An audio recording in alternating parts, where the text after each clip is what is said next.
kita mengenang sosok luar biasa. Seorang tokoh yang tak hanya jenius, tapi juga berhati luhur. Namanya Baharudin Yusuf Habibie, atau yang biasa kita kenal dengan B.J. Habibie. Beliau lahir di Parepare tahun 1936. Setelah ayahnya wafat, ibunya terus mendorong Habibie untuk belajar tinggi. Hingga akhirnya ia berangkat ke Jerman dan menjadi ahli pesawat terbang. Di sanalah kecintaan Habibie pada dunia teknologi tumbuh pesat. Ia belajar keras, menyelesaikan studi dengan cemerlang, dan meraih gelar doktor teknik penerbangan di usia yang sangat muda. Bapak B.J. Habibie mengajarkan kita bahwa berkompeten untuk terus belajar, berprestasi, berprofesional di kehidupan sehari-hari. Terbukti dengan menjadi ahli teknologi dengan kedudukan Vice President di Messerschmitt Bölkow Blohm MBB di Jerman, serta Bapak B.J. Habibie mendirikan IPTN yang sekarang terkenal dengan PT Dirgantara Indonesia dan berhasil memimpin pengembangan pesawat N250, sebuah pesawat buatan anak bangsa. Kita mungkin sering dengar Habibie dijuluki Mr. Crack karena kepintarannya memecahkan masalah retakan pesawat. Tapi yang jarang kita sadari, betapa besar cintanya pada Indonesia. Di puncak karir internasionalnya, Habibie justru memilih pulang ke tanah air. Ia tidak ingin hanya menjadi penonton kemajuan negara lain. Ia ingin Indonesia juga bisa berdiri sejajar dengan negara-negara maju. Bapak Baharudin Yusuf Habibie benar-benar sosok yang luar biasa. Bagaimana tidak, di tengah karirnya yang bisa bersaing di kancah internasional, beliau lebih memilih mendedikasikan hidupnya untuk kepentingan bangsa Indonesia. Bapak Baharudin Yusuf Habibie benar-benar menjadi panutan, menjadi inspirasi bagi kita warga negara untuk terus mendedikasikan hidup kita, untuk terus menerapkan nilai-nilai berakhlak pada bangsa dan negara Indonesia. Disinilah ia mengabdi sebagai menteri, lalu wakil presiden, dan akhirnya presiden ketiga Republik Indonesia. Tapi lebih dari jabatan-jabatan itu, Habibie adalah contoh nyata ASN yang berakhlak. Ia juga bekerja dengan ketulusan, bukan hanya dengan kecerdasan. Selalu fokus pada pelayanan, bertanggung jawab atas keputusan yang diambil, dan terus belajar serta berinovasi tanpa henti. Adaptif, mampu berinovasi dan menyesuaikan diri.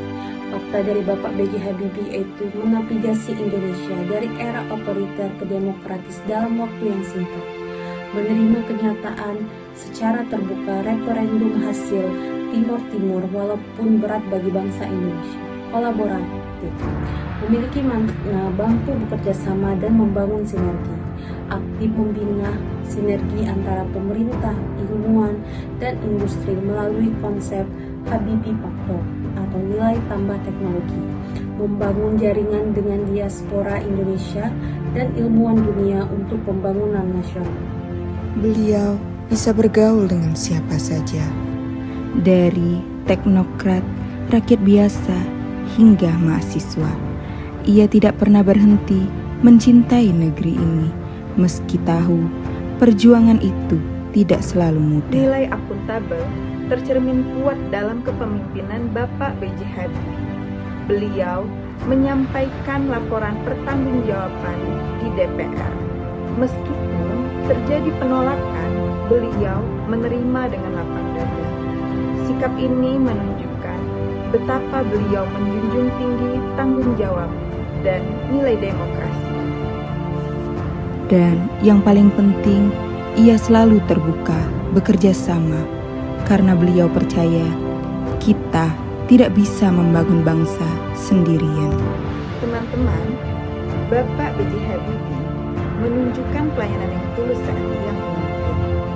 Beliau membuka kebebasan pers, membebaskan tahanan politik, dan juga memilih mundur demi kepentingan rakyat, bukan untuk kekuasaan. Bapak B.J. Habibie adalah sosok yang mengajarkan kita arti hidup berdampingan dalam damai. Ia tak hanya memimpin dengan kecerdasan, tapi juga dengan hati dan penuh toleransi. Di tengah keberagaman bangsa, beliau hadir sebagai jembatan, membuka ruang dialog, mendengarkan semua suara. Bapak B.J. Habibie merupakan sosok yang harmonis. Ini ditunjukkan dengan sikap beliau yang toleran terhadap perbedaan, selalu aktif mengupayakan dialog antar suku, agama, dan budaya dalam menyelesaikan permasalahan atau konflik-konflik yang terjadi di negara Republik Indonesia. Beliau tidak mengutamakan kepentingan pribadi, kelompok atau golongannya sendiri. Beliau selalu mengedepankan rasa toleran dengan tujuan persatuan dan kesatuan negara Republik Indonesia. Dalam kehidupan pribadi pun beliau merupakan sosok yang harmonis, yaitu sosok yang menyayangi keluarga dan penuh rasa cinta kasih.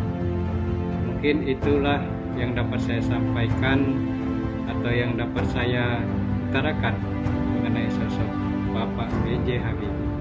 Dari Habibie, kita belajar arti pengabdian, bahwa ASN bukan sekedar bekerja di kantor, tapi bagaimana kita memberikan yang terbaik dengan ilmu, ketulusan, dan nilai-nilai berakhlak.